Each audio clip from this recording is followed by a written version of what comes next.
الرحمن الرحيم الحمد لله رب العالمين بارئ الخلائق أجمعين والصلاة والسلام والتحية والإكرام على النبي المؤيد والرسول المسدد المصطفى الأمجد المحمود الأحمد حبيب إله العالمين أبي القاسم محمد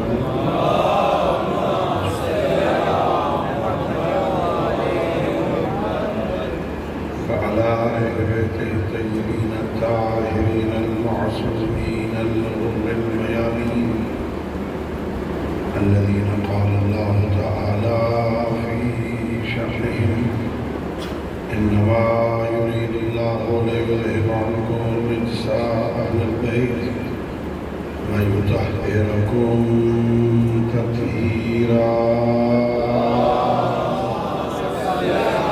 اللهم صل على ورحمة الله على أحبابهم وأصحابهم وشيعتهم ومواليهم ولعنة الدائمة الأبدية على أعدائهم أجمعين.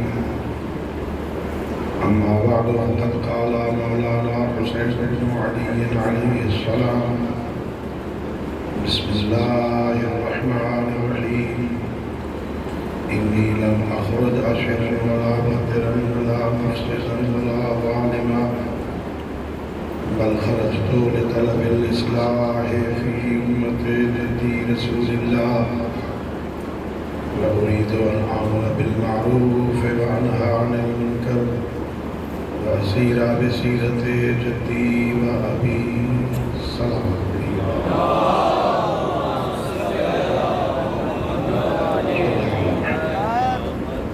خالق کائنات بحق محمد وآل محمد علیہ السلام ہم سب کی اس عبادت کو اپنی بارگاہ میں قبول فرمائے.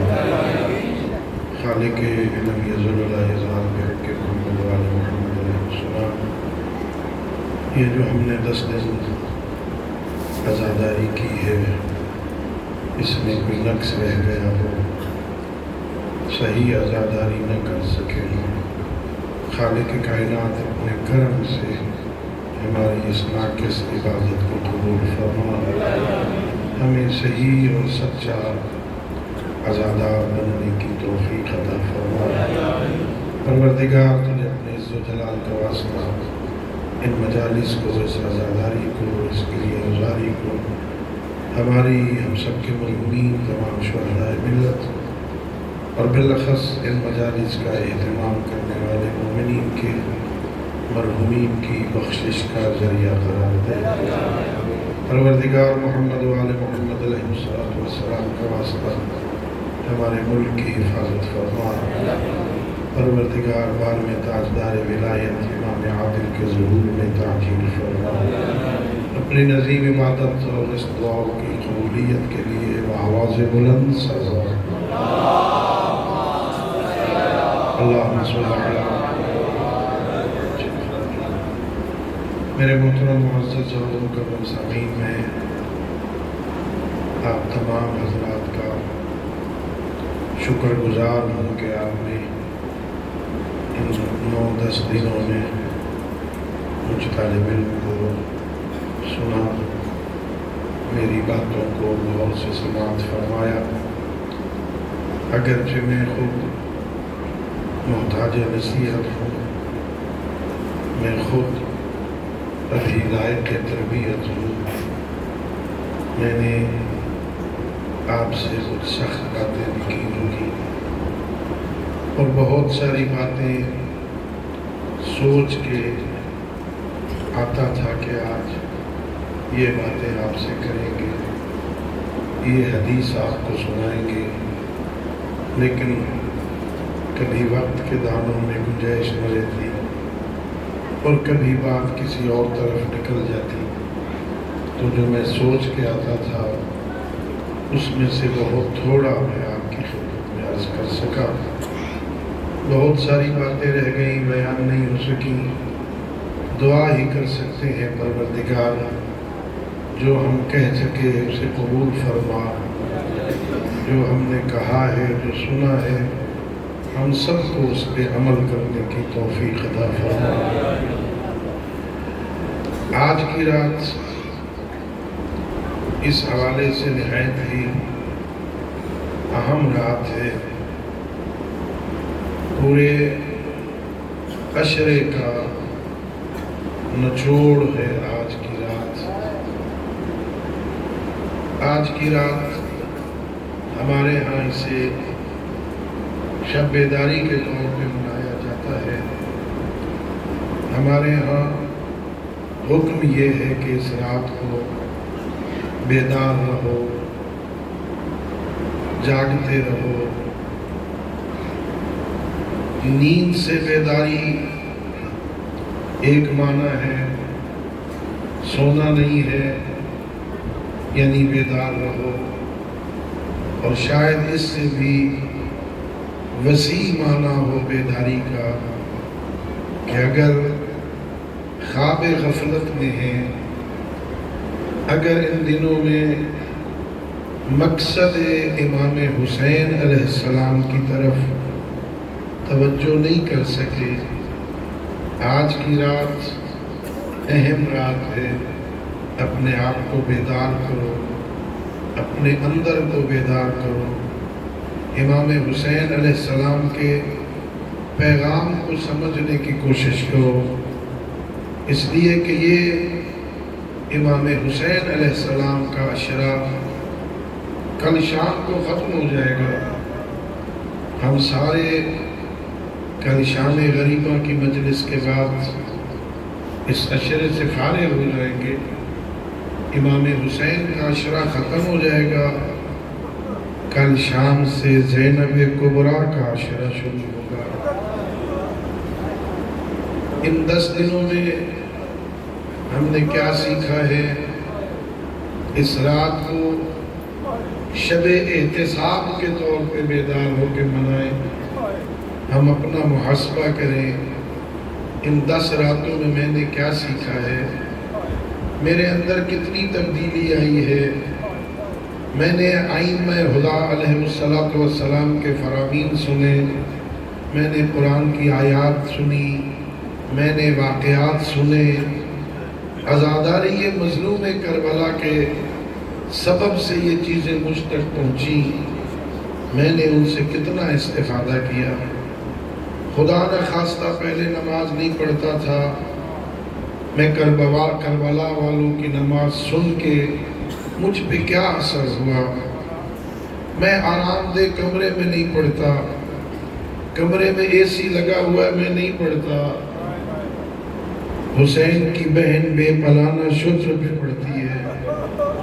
میں نے کیا سیکھا اس سے؟ اس مشکل حالات میں حسین ابن علی نے کہاں نماز پڑھی، سید الساجدین نے کہاں سجدے کیے، میں نے اس سے کیا سیکھا؟ میں دیکھو، اگر میں دروازہ اہل بیت پہ بیٹھ کر ان کی سخاوت بیان کرتا رہوں اور خود میں کنجوس رہوں، مولا علی کی سخاوت کا مجھے کیا فائدہ ہوگا؟ میں ان کی عبادت پڑھ کے لوگوں کو سناتا رہوں اور خود عبادت کے قریب نہ جاؤں، مجھے ان کی عبادت کا کیا فائدہ ہوگا؟ میں ان کی شجاعت کے قصے سنا کے لوگوں سے نعرے لگواتا رہوں اور خود جب دین پہ مشکل آئے تو میں سب سے بڑا بزدل ثابت ہوں۔ مجھے حسین کے ذکر سے کیا ملا؟ کمال یہ ہوتا ہے، اچھی بات یہ ہوتی ہے، ہم ان کی عبادت سن کے، عبادت پڑھ کے عبادت گزار بن جائیں، ان کی سخاوت سن کے ہم سخی بن جائیں، ان کی شجاعت سن کے ہم بہادر بن جائیں، ان کی دین شناسی، ان کی دین کی حفاظت کی باتیں سن کے کس مشکل ماحول میں، کس انداز میں حسین ابن علی نے دین کو بچایا ہے، ہم اس سے دین کی حفاظت کا سبق سیکھیں۔ اگر کہیں مشکل پیش آ گئی، ذرا تصور کرو، دین نہیں بچتا تھا اگر شہزادہ علی اکبر کی جوانی خرچ نہ ہو، یہ دین نہیں بچتا تھا اگر 6 مہینے کے بچے کی قربانی نہ ہو، یہ دین نہیں بچتا تھا اگر علی کی بیٹیوں کی چادریں نہ لگے۔ حسین نے سب کچھ دیا، دین بچایا۔ ہمیں کیا سبق ملتا ہے؟ ہمارے سامنے اگر ایسی کوئی مشکل صورت آ جائے کہ میری زندگی اب 2 حصوں میں ہے، یا دین بچتا ہے یا زندگی بچتی ہے، یا بیٹا بچتا ہے یا دین بچتا ہے، یا یہ دنیا بچتی ہے یا دین بچتا ہے، حسین ابن علی کی شہادت یہ اشرا ہمیں سکھاتا ہے۔ حسین سے سیکھو، حسین سے سیکھو۔ بڑا اچھا جملہ نقل کیا جاتا ہے کہ جینا علی سے سیکھو، مرنا حسین سے۔ کیا طریقہ ہے مرنے کا؟ کہ مرنے کے بعد بھی بندہ مرے نہیں، قتل ہونے کے بعد بھی بندہ مرے نہیں، ساتھ تن سے جدا ہو بھی جائے بندہ مرے نہیں، لوگ نوکے نیزہ پہ اٹھا کے پھر رہے ہو پھر بھی بندہ مرے نہیں۔ وہ سمجھے مر گیا ہے، وہ سمجھے قتل ہو گیا ہے، لیکن یہ نوکے نیزہ پر قرآن پڑھ کے سنا کے بتائے میں زندہ ہوں، مرتا ہی نہیں ہے بندہ۔ جو خدا کی راہ میں قربان ہو جاتا ہے نا، تو اللہ کا وعدہ ہے وَلَا تَحْسَبَنَّ الَّذِينَ قُتِلُوا فِي سَبِيلِ اللَّهِ أَمْوَاتًا، جو اللہ کی راہ میں قتل کر دیے جاتے ہیں نا، انہیں مردہ خیال ہی بھی نہ کرو۔ لا تحسبن یعنی تصور بھی نہ کرو کہ وہ مردہ ہیں، بل احیاء، بلکہ وہ زندہ ہیں، عند ربہم یرزقون، اپنے رب کے ہاں رزق پا رہے ہیں۔ تو مرتا تھوڑی ہے بندہ خدا کی راہ میں قربان ہو جائے۔ حسین ابن علی کیوں نکلے؟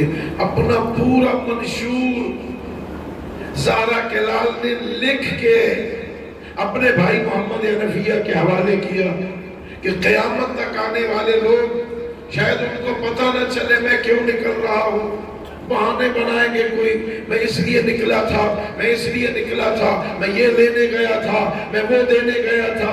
اپنے قلم سے لکھا انی لم اخرج عشرا ولا بطرا ولا مفسدا ولا ظالما، میں شرارت کرنے، فساد کرنے، لوگوں کو لڑانے، فساد کرنے کے لیے نہیں نکل رہا، بل خرجت لطلب الاصلاح فی امت جدی رسول اللہ، میرے نانا نے جو دین پہنچایا تھا، میرے نانا نے جو سبق پڑھائے تھے، میرے نانا نے اس سرزمین میں جو ڈاکو تھے، قزاق تھے، چور تھے، لٹیرے تھے، بت پرست تھے، اس معاشرے میں جو لٹانے کا جذبہ پیدا کیا تھا، وہ جو امن قائم کیا تھا، وہ جو اصلاح قائم کی تھی، اب لوگ اسے پھر برباد کر رہے۔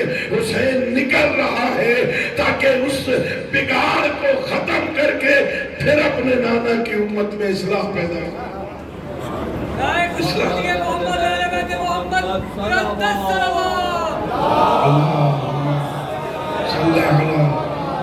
وعلی محمد انی خرجت لطلب الاصلاح فی امت جدی رسول اللہ۔ اور ظاہر ہے اصلاح کرنا کوئی آسان تھوڑی ہوتا ہے، 2 سگے لڑے ہوئے بھائیوں میں سلو کرانا مشکل ہے، پوری امت بگاڑ میں ہو ایک طویل عرصہ۔ اگر آپ غور کریں نا تو امام حسین علیہ السلام کے منصوبے سے انسان متوجہ ہو، آشنا ہو، کتنے کامیاب ہوئے زہرا کے لال۔ پیغمبر کی وفات ہو گئی 11 ہجری میں، 11 ہجری کے بعد آہستہ آہستہ دین میں تبدیلیاں تھوڑی تبدیلیاں آنے لگی۔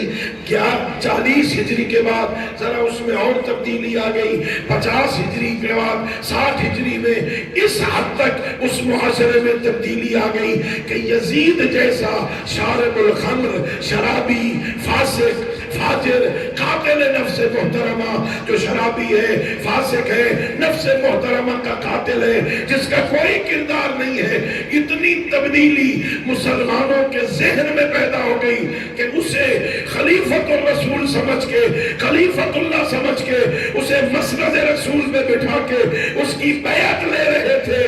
یہ حسین نے کیا، وہ جو سال ہا سال کا منصوبہ دشمنوں نے بنا کے ختم کرنا چاہا تھا، ایک دن کی محنت کر کے حسین نے ان کے منصوبوں کو خاک میں ملا کے دین محمدی کو قیامت تک باقی رکھا۔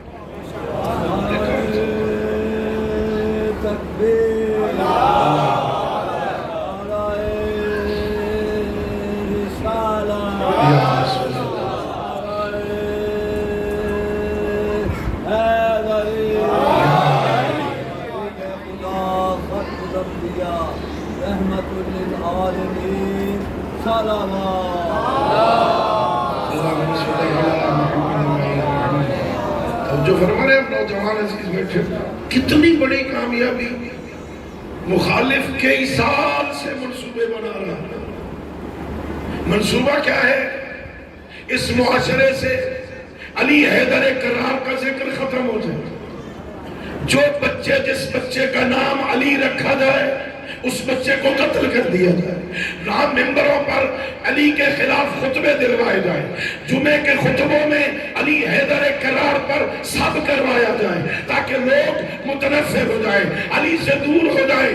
حسین ابن علی کو اللہ نے 3 بیٹے عطا کیے، تو کس کس کو قتل کروائے گا؟ حسین اپنے 3 بیٹوں کا نام علی رکھتا ہے۔ کہا تھا ملعون نے کہ تیرا بھائی علی تو کربلا میں قتل نہیں ہو گیا تھا؟ میرے آقا نے فرمایا وہ علی اکبر تھے، میں علی سجاد ہوں۔ امام حسین نے کہا تھا اگر اللہ مجھے 100 بیٹا عطا کرے میں ساروں کا نام علی رکھوں گا، تاکہ دشمن کا منصوبہ کامیاب نہ ہونے پائے، وہ کامیاب نہ ہو۔ ساری بیٹیوں کا نام فاطمہ رکھا۔ امام ہے، بغیر کسی وجہ کے کام تھوڑی کریں گے۔ امام تو جانتے تھے دشمن کا منصوبہ کیا ہے، اسے کس طرح خاک میں ملایا، وہ حلال کو حرام کر رہا تھا۔ آپ نے علماء سے سنا، میں تو چھوٹا سا طالب علم ہونا، علماء سے سنا آپ نے ملعون یزید منبر پہ بیٹھ کے شراب پیتا تھا، چھپ کے کوئی پیے تو اور بات ہے، علینا واقعہ کربلا کے بعد جو شراب اس جام میں بچ جاتی تھی نا، اسے امام حسین کے سر پہ ڈالتا تھا اور متوجہ کرتا تھا اسی کو تیرے نانا نے حرام کیا تھا، وہ اسے حلال کر رہا تھا۔ لیکن حسین ابن علی کی قربانی کا اثر یہ ہے، کہاں 61 ہجری، کہاں 1445 ہجری کا محرم منا رہے ہو، یہ کربلا کا اثر ہے۔ سارے عالم اسلام میں ایک ایک مسلمان کا دامن ہلاؤ، اولاً تو شراب پیے گا نہیں مسلمان، اور اگر پیے گا بھی صحیح تو حرام سمجھ کے پیے گا۔ یہ ہے حسین کی محنت، اسے ایسا حرام کیا ہے۔ کوئی بدبخت مسلمان پیتا بھی ہے نا تو حرام سمجھ کے پیتا ہے، چھپ کے پیتا ہے، جری بھی ہو جائے سمجھتا ہے میں غلط کر رہا ہوں۔ اے حسین ابن علی کی محنت، حسین ابن علی نے سارے منصوبے ان کے خاک میں ملا دیے، اصلاح امت کی خاطر بہت بڑی قربانی تھی، تو کوشش تھی امت کی اصلاح ہو جائے۔ امر بالمعروف کرنا چاہتا تھا، امر بالمعروف بہت بڑا فریضہ ہے، نہی عن المنکر بہت بڑا فریضہ ہے۔ شب عاشور ہے، ظاہر میں فضائل کے وہ مجلس نہیں پڑھ سکتا، آج کی رات کا تقاضا ہے، یہ باتیں اس لیے کر رہا ہوں۔ میرا آپ نوجوان زیادہ بیٹھے، آپ سے سوال ہے فروعات دین کتنے؟ 10 فروعات دین 10، نماز، روزہ، حج، زکوٰۃ، خمس، جہاد، امر بالمعروف، نہی عن المنکر، آل محمد سے اظہار محبت، دشمنان آل محمد سے اظہار نفرت، جسے ہم تولا اور تبرہ کہتے ہیں۔ تبرہ کا معنی گالیاں دینا نہیں ہوتا، تبرہ کا معنی کسی پہ لعنت کرنا نہیں ہوتا، لعنت کرنا اور ہے، تبرہ اور ہے۔ تبرہ کا معنی ہوتا ہے کسی سے اظہار برات کرنا، میرا اس سے کوئی تعلق نہیں، یہ تبرہ ہے، میرا اس سے کوئی تعلق نہیں. انا بریء منہ، میں اس سے بری ہوں، میرا اس سے کوئی تعلق نہیں. وہ اور ہے، ہم اور ہیں، میں اس کے راہ پر نہیں ہوں، میں اس کے راستے پہ نہیں ہوں، میرا اس کے ساتھ کوئی تعلق نہیں. یہ ہے تبرہ. گالیاں دینا تبرہ نہیں ہے، لعنت کرنا تبرہ نہیں ہے. تبرہ اور شے. تبرہ کا مطلب ہے میری راہ اس سے جدا ہے، میرا اس سے کوئی تعلق نہیں ہے. یہ جو 10 فروعات دین ہے، کیا آپ سمجھتے ہیں اس کے 2 حصے؟ مولویوں کے لیے 10 ہے اور آپ لوگوں کے لیے 8 ہے. یہ فروعات دین 2 قسم کے، علماء کے لیے الگ ہے، طالب علموں کے لیے الگ ہے، آپ لوگوں کے لیے الگ ہے. تو یہ نماز کس پہ واجب ہے؟ سب پہ واجب ہے. روزہ سب پہ واجب ہے. سارے بولو، سچ سچ بولو نا.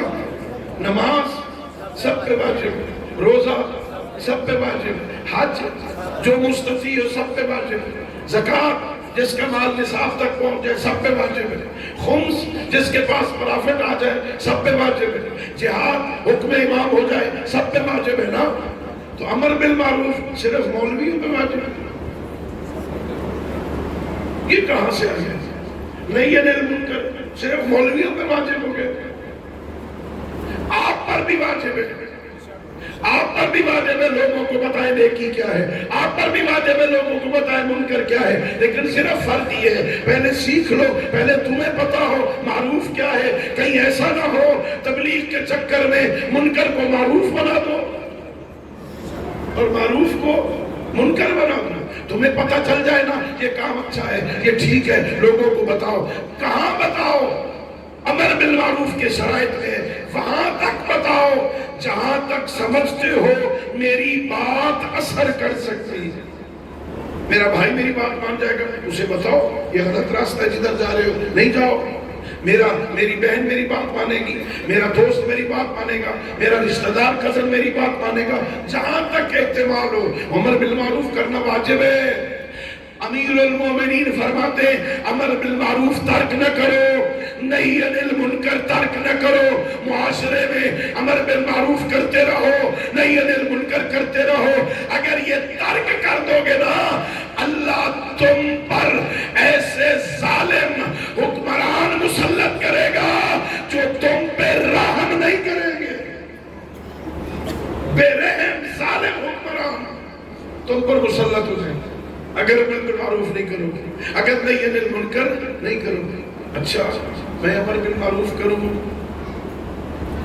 یہ تو اگلی دفعہ مجلس پہ نہیں بلائیں. ہاں ایسی مجلس سے کون بلاتا ہے بھائی؟ کون بلائے؟ کہتے کام خراب ہو گیا. امیر المومنین فرماتے ہیں امر بالمعروف ترک نہ کرو، نہی عن المنکر ترک نہ کرو. امر بالمعروف کرنے سے نہ رزق کم ہوتا ہے نہ موت جلدی آتی ہے. نہیں مرو گے، موت نہیں آ جائے گی. لوگوں کو امر بالمعروف کرو، رزق بھی تنگ نہیں ہوگا. ہاں اگر ان کے ہاتھوں میں رزق ہو تو شاید یہ وہ کرے، لیکن اللہ نے رزق تو بندوں کے ہاتھ میں رکھا ہی نہیں ہے. رازق وہ ہے، ما من دابۃ فی الارض الا علی اللہ رزقها هو الرزاق ذو القوۃ المتین هو یرزق من حیث لا یحتسب. وہ وہاں سے رزق دیتا ہے جہاں بندہ تصور نہیں کر سکتا. وہ دیتا ہے رزق، ہر مخلوق کو رزق دیتا ہے. وہ رزاق ہے، اسے رزاق سمجھ کے اس کا دین پہنچاؤ. رزق کم نہیں ہوتا. یہ حسین ابن علی کا مشن ہے، امر بالمعروف کرو. ضروری نہیں ہے ایسی جگہ پہ جاؤ جہاں توہین ہو جائے. یہ بھی ذہن میں رکھیے شریعت انسان کو عزت دیتی ہے، انسان کو اپنی توہین کروانے کی اجازت نہیں دیتی، عزت دیتی ہے. لقد کرمنا بنی آدم، اللہ کہتا ہے ہم نے اولاد آدم کو عزت عطا کی ہے، ہم نے اسے باعزت بنایا ہے، اشرف المخلوقات بنایا ہے. جہاں توہین کا خطرہ ہو میں یہ بات کروں گا توہین ہو جائے گی. توہین مومن کی اللہ برداشت نہیں کرتا. یہ بڑی عزت والے ہوتے ہیں مومن. سید الانبیاء فرماتے ہیں، میرے معصوم امام فرماتے ہیں یہ کعبہ بڑی عزت والا ہے نا. اللہ آپ کو لے جائے حج پر، اللہ آپ کو لے جائے مکہ، آمین کہو. ہاں کعبے کی بڑی عزت ہے نا، کعبے کی طرف منہ کر کے نماز پڑھتے ہیں، کعبے کا طواف کرتے ہیں، کعبہ ہمارے ایمان میں ہے، اس کا انکار نہیں کر سکتے۔ قبر میں پوچھا جائے گا تمہارا قبلہ کیا ہے، بتانا پڑے گا ہمارا قبلہ کعبہ ہے۔ اتنی عظمت والا کعبہ، میرے معصوم فرماتے مومن کی عزت اللہ کے نزدیک کعبہ سے بھی زیادہ ہے۔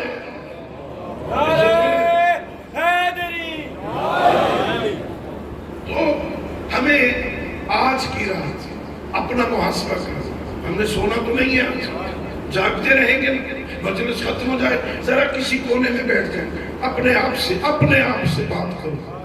میں یکم محرم کو کہا تھا آج شب عاشور کہاں، کوئی جگہ چینج ہوئی ہے، کوئی تبدیلی آئی ہے میری سوچ میں، میری فکر میں، میرے کردار میں، میرے بولنے میں، میرے اٹھنے میں، میرے اندر کوئی تبدیلی آ گئی ہے کہ الحمدللہ میرا اللہ تیرا لاکھ لاکھ شکر ہے، حسین ابن علی تیرا لاکھ لاکھ شکر ہے، میں نے کچھ سیکھا، میں نے کچھ حاصل کیا۔ اور اگر خدا نہ خواستہ مستقل مزاج جیسے محرم سے پہلے تھے ویسے آج بھی ہے، پھر بھی ایک رات ابھی ہے، ایک دن ابھی ہے، شام غریبہ سے پہلے اپنے اندر تبدیلی لے آ تاکہ تیرا نام سچے اور مقبول عزاداروں میں شامل ہو۔ بہت بڑی رات ہے یہ۔ آج کی رات حسین ابن علی نے آج کی رات کو 3 حصوں میں تقسیم کیا۔ ہمیں بھی چاہیے ذرا تقسیم کریں، مولا کی سنت پہ عمل کریں۔ ایک حصہ میرے آقا نے اپنے اصحاب میں گزارا تھا، سب اصحاب کو جو جماعت تھی نا انہیں اکٹھا کیا، انہیں نصیحتیں کی تھی۔ دیکھو یہ جو 30,000 کم از کم لوگ جمع ہو چکے ہیں نا، کم از کم روایت قاتلین کی 30,000 ہے، 30,000 تک لوگ دشمن موجود تھے۔ یہ جو آئے ہیں نا یہ صرف میرے خون کے پیاسے ہیں، انہیں تم سے کوئی غرض نہیں، انہیں تم سے کوئی غرض نہیں، یہ صرف حسین کے خون کے پیاسے ہیں۔ تم ایسا کرو یہاں سے دور نکل جاؤ، میں اپنی بیعت تم سے اٹھاتا ہوں۔ حسین کسی کو مجبور کر کے اپنے ساتھ نہیں رکھتا، میں اپنی بیعت اٹھا رہا ہوں تم سے، تمہیں آزاد کر رہا ہوں، نکل جاؤ کربلا سے، دور چلے جاؤ۔ دیکھا کوئی نہیں اٹھ رہا، سارے بیٹھے۔ پھر میرے مولا نے چراغوں کو بجھایا، اٹھتے ہوئے کسی کو شرم نہ آئے، کتنا کریم ہے زہرا کلالہ، کسی کو شرمندہ نہیں کرنا چاہتا۔ چراغوں کو بجھایا، اندھیرے میں جو جانا چاہتا ہے چلے جاؤ، میں اپنی بیعت اٹھا رہا ہوں۔ پھر تیسرا موقع دیا، اندھیرے میں بھی اکیلے جاتے ہوئے شرم آتا ہے نا، بنی ہاشم کے چھوٹے ایک ایک بچے کا ہاتھ پکڑ کے اسے بھی ساتھ لے جاؤ، یہ صرف میرے خون کے پیاسے ہیں، میں اپنی بیعت اٹھاتا ہوں۔ اتنے دور نکل جاؤ میدان کربلا سے کہ کل عصر کے وقت جب میں استغاثہ بلند کروں، حل من ناصر ینصرنا، حل من مغیث یغیثنا، حل من ذابن یذب عن حرم رسول اللہ، جب میں یہ استغاثہ بلند کروں اتنے دور چلے جاؤ میرے استغاثے کی آواز تمہارے کانوں تک نہ پہنچے، دور نکل جاؤ۔ میں بیعت اٹھا رہا ہوں، لیکن وفادار تھے جو وہ بیٹھے رہے، بیٹھے۔ میرے مولا نے چراغ جلائے نا، پھر ایک ایک نے اٹھ کے اپنی حمایتوں کے بیان جاری کرنا شروع کیے۔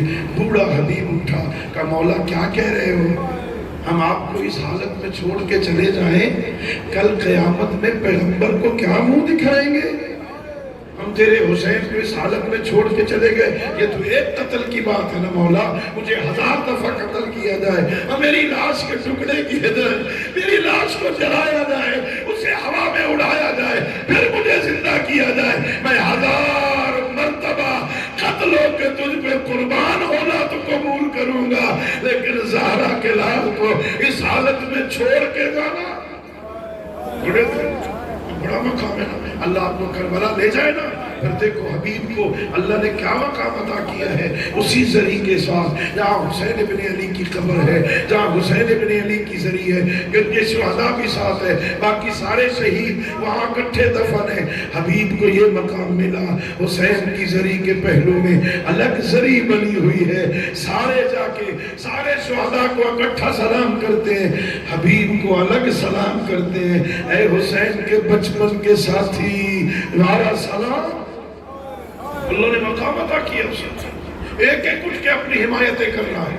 یہ وقت تمام ہوا، میرے مولا ایک مرتبہ خیمے میں آئے، صحابہ کو بٹھایا، اپنے اپنے خیموں میں بیٹھو، عزادارو حسین اکیلے ایک دفعہ مقتل کی طرف نکلے۔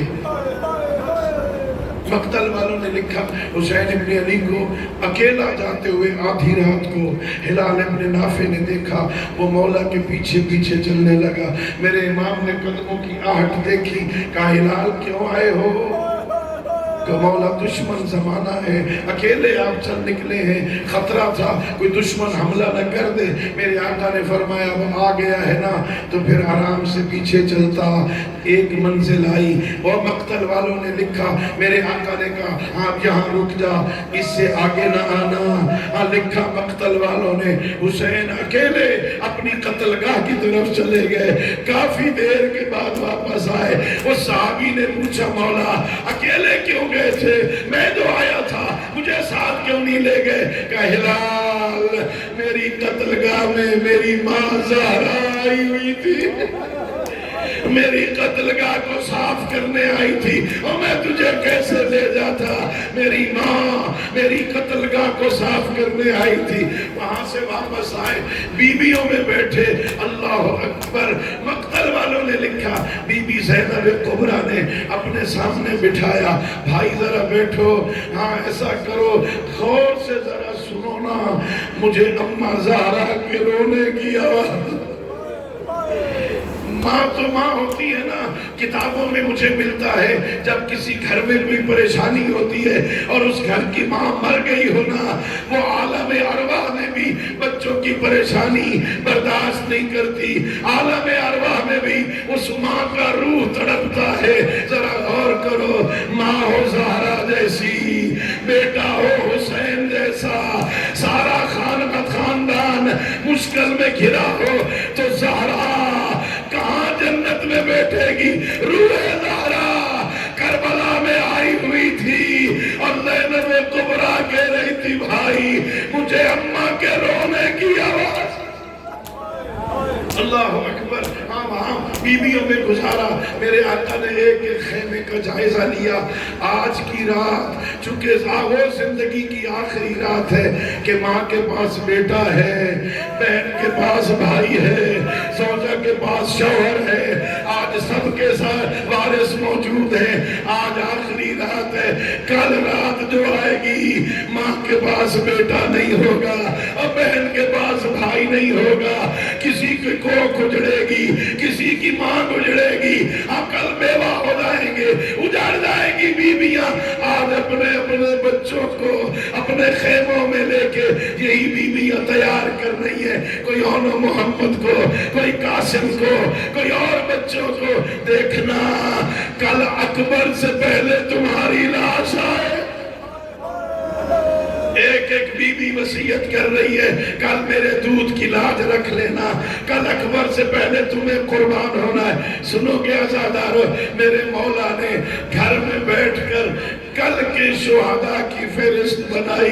سب سے پہلے لکھا بسم اللہ الرحمن الرحیم علی بن الحسین الاکبر، کل سب سے پہلے اکبر کی قربانی ہوگی۔ پھر نیچے بنی ہاشم کے جوانوں کے نام لکھے، آخر میں صحابہ کا نام لکھا، اور یہ فہرست کسی طرح صحابہ کو پتہ چل گیا، روتے ہوئے آئے کہ مولا ہم نے سنا ہے آپ نے کل کے شہداء کی ترتیب بنائی ہے، ہاں میں نے لکھا ہے، سنا ہے اکبر کا نام پہلے لکھا، ہاں میں نے اپنے بیٹے کا نام پہلے لکھا، کہ مولا آپ امام ہیں، آپ اپنی مرضی کے مالک ہیں، لیکن اتنا بتا اگر ہم زندہ رہے، اکبر شہید ہو گئے، ہم قیامت میں کیا جواب دیں گے؟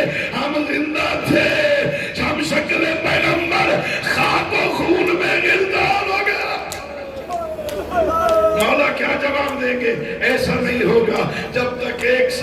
زندہ ہے، کوئی بنی ہاشم کا بچہ میدان کربلا نہیں جائے گا۔ میرا مولا کریم کہتے جاؤ حبیب ان کو لے جاؤ، ان سے کہو جیسے جی چاہتا ہے فہرست بنا لیں۔ اب بھی مولا خیموں کے اندر ہیں، باہر پہرا دیا جا رہا ہے۔ حبیب بچپن کا ساتھی تھا نا، وہ گھروں کے ماحول کو جانتا تھا۔ پہرے پہ ہیں حبیب اور مسلم، جیسے ہی پہرے پہ آئے ایک دفعہ بی بی زینب کے خیمے کے دروازے سے گزرے، اے عزادارو، حبیب کے کان پر یہ لفظ آئے۔ حسین سے بی بی کہہ رہی تھی میرے بھائی جو بچ گئے ہیں انہیں آزما تو لیا ہے نا، یہ کل تجھے چھوڑ تو نہیں جائیں گے۔ اور یہ حبیب نے سننا تھا۔ صحابہ کو جمع کیا، آؤ علی کی بیٹیوں کو تم پر اعتماد نہیں، آؤ علی کی بیٹیوں کو یقین دلاؤ۔ دروازہ زینب پہ آئے، کبھی بھی اگر حکم دو اپنی گردنیں کاٹ کے پیش کر دے۔ اللہ اکبر، یہ دوسرا مرحلہ طے ہو رہا ہے۔ تیسرا، تمام صحابہ اپنے اپنے خیموں میں عبادت میں مصروف ہوئے۔ میرے عزادارو، حسین ابن علی بھی اللہ کی بندگی میں مصروف ہوئے۔ سنو گے میرے آقا کے صحابہ کے خیموں سے قرآن پڑھنے کی آواز اس طرح آ رہی تھی جیسے شہد کے چھتے سے مکھیوں کے بھن بھنانے کی آواز آتی ہے۔ آج رات قرآن ضرور پڑھنا، یہ شہدائے کربلا کی سنت ہے۔ آواز کا آنا تھا، سید سجاد کی آنکھ کھلی، کہا پھپھی اماں یہ کن کی آواز میری پھپھیوں کے خیموں میں آ رہی ہے؟ کہ تیرے بابا کے صحابی ہیں، قرآن پڑھ رہے ہیں۔ کہ اماں ذرا بابا کو بلاؤ۔ حسین کو بلایا گیا۔ سید سجاد نے کہا بابا یہ تیرے صحابی قرآن پڑھ رہے ہیں، انہیں کہو یہاں سے خیمے دور لے جائے، ان کے قرآن پڑھنے کی آواز میری پھپھیوں کے خیموں میں آ رہی ہے اور میری غیرت برداشت نہیں کرتی۔ سید سجاد کو بابا نے یہ جواب دیا، میرے لال آج رات رہنے دے، کل بچ گئے جہاں تیری جی چاہے لگا لینا۔ آج خیمے رہنے دے، کل کو بچ گئے جہاں جگہ ملے لگا لینا۔ اللہ اکبر، صبح طلوع ہو گئی۔ عزادارو، ہاں یہ رات گزر گئی، تھی بڑی مشکل رات۔ یہ شام شہیداں، ذرا تصور کرو نا ان بیویوں کے ذہن میں کیا حالت ہوگی جنہیں یقین ہے کل یہ گھر اجڑ جائیں گے، کل ہمارے سرپرست قتل ہو جائیں گے، بیٹا قتل ہو جائے گا، گود اجڑ جائے گی۔ کس طرح رات گزاری؟ صبح ہو گئی میرے دوستو عزادارو، قربانیاں شروع ہو گئی۔ پہلا حملہ صبح کی نماز کے بعد اسے جنگ مغلوبہ کہتے ہیں۔ پہلے حملے میں حسین مولا کے 50 ساتھی شہید ہو گئے، جس کے کل 72 ہوں۔ 50 پہلے حملے میں شہید ہو گئے، باقی 22 بچ گئے۔ ایک ایک ہو کے باری باری جانے لگے۔ اصحابو، یارو انصار، جب سارے قربان ہو گئے نا تو پہلی قربانی بنی ہاشم کی حضرت شہزادہ علی اکبر کی تھی۔ آئے بابا کے پاس، میرے بابا ذرا مجھے موت کی اجازت دو، میں نے کسی مقتل میں نہیں پڑھا، حسین نے انکار کیا ہو، حسین نے ضد کی ہو، کہاں جا رہے ہو؟ نہیں، نظر الیہ، نظر آئسن، ایک مایوسانہ نظر ڈالی علی اکبر کے چہرے پر اور پھر کہا جا اندر پھپھیوں سے الوداع کہہ کے آ، ماں کو مل کے آ، میں تجھے میدان بھیجتا ہوں۔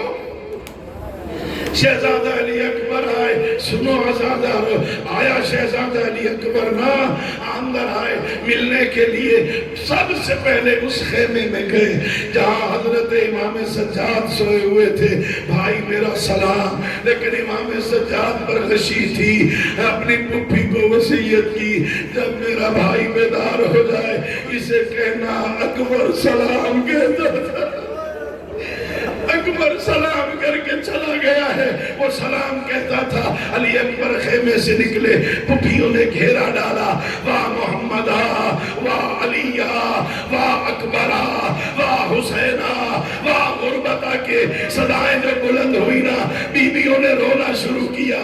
رونے کی آواز سید سجاد کے کانوں پہ آئی۔ سجاد اٹھے، پھپھی اماں یہ رونے کی آواز کیسی ہے؟ کہ اکبر جا رہا ہے، اکبر الوداع کہہ رہا ہے۔ سید سجاد اٹھے، خیمے سے باہر آئے، دونوں بھائی ایک دوسرے کے گلے لگے۔ عزاداروں، ایک بھائی مرنے جا رہا ہو، ایک الوداع کہہ رہا ہو، ایک جوان ہو، ایک بیمار ہو، حالت کیا ہوگی؟ روایت کی لفظیں بڑی عجیب ہے۔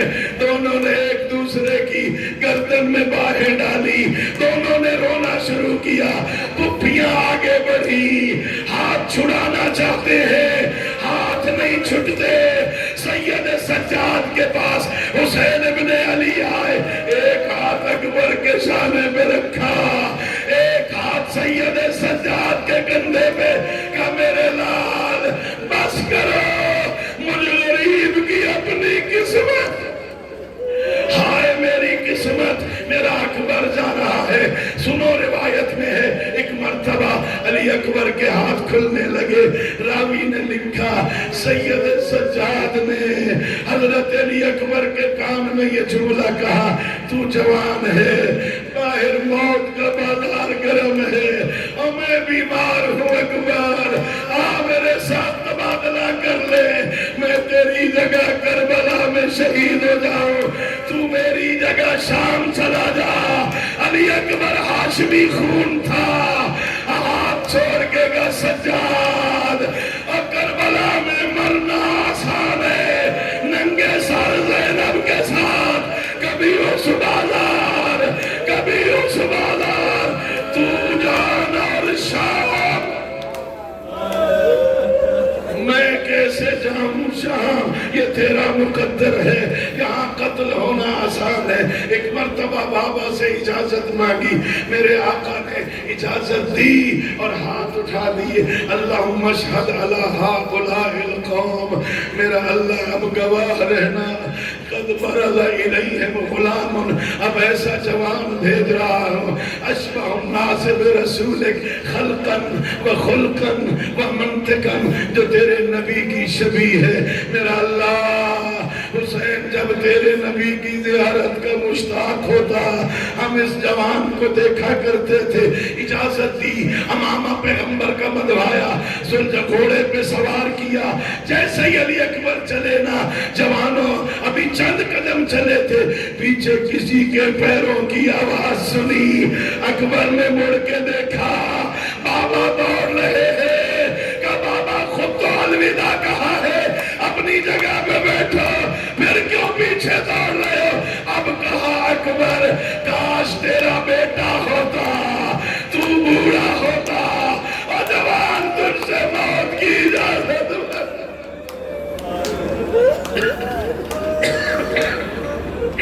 میرے لال، جب تک گھوڑے پہ رہو مڑ مڑ کے دیکھتے رہنا۔ حسین ایک بلند ٹیلے پہ کھڑے ہو گئے، میں نے مقتل میں پڑھا ہے، کوئی اتنی محبت تھی، کربلا سے لے کر کوفہ، کوفہ سے لے کے شام تک، سارے راستے میں حسین جس نیزے پر تھے نا، اس نیزے سے نظر اس نیزے پہ ہوتی تھی جہاں علی اکبر کا سر تھا۔ سارے راستے میں اکبر کو دیکھتے گئے، مڑ مڑ کے دیکھنا۔ علی اکبر گئے، 2 حملے کیے، پہلے حملے میں 120 ظالموں کو فنار کیا، دوسرے حملے میں 80 ظالموں کو فنار کیا۔ میں نے زحمت دی آپ کو، نوجوانوں مجھے معاف کر دینا، دوسرے حملے میں ایک ظالم نے ایسا نیزہ مارا جو علی اکبر کے سینے میں پیوست ہو گیا، سینے میں رگنا تھا برچی کا، اکبر زین پہ سنبھل نہیں سکے۔ ہر شہید نے مدد کے لیے پکارا، لیکن میرے مولا اکبر نے بابا کو مدد کے لیے نہیں کہا، وہیں سے کہا السلام علیکہ یا ابتا، بابا اکبر کا سلام۔ جانتا تھا شہزادہ جوان بیٹے کی موت، بوڑھا بابا کہہ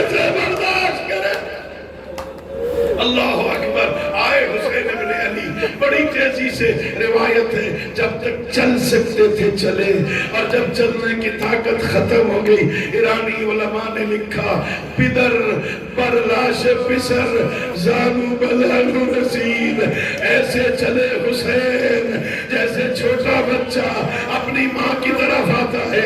علی اکبر کی لاش پہ آئے، ایک مرتبہ بوسے دیے، پھر اکبر کو اٹھانا چاہا، جوان بیٹا بوڑھا باپ کیسے اٹھائے، سینے تک بلند کر سکا حسین، پھر اوپر بلند نہیں ہوا تو خود حسین نے جھکنا شروع کیا، وَضَعَ خَدَّهُ عَلَى خَدِّهِ، اکبر کے رخسار پہ رخسار رکھا اور مشہور لوحہ پڑھا، یا بنیا علی الدنیا بعدک لافا، او میرے لال اب تیرے بعد حسین کو کچھ نظر نہیں آتا، میرا نور نظر ختم ہو گیا۔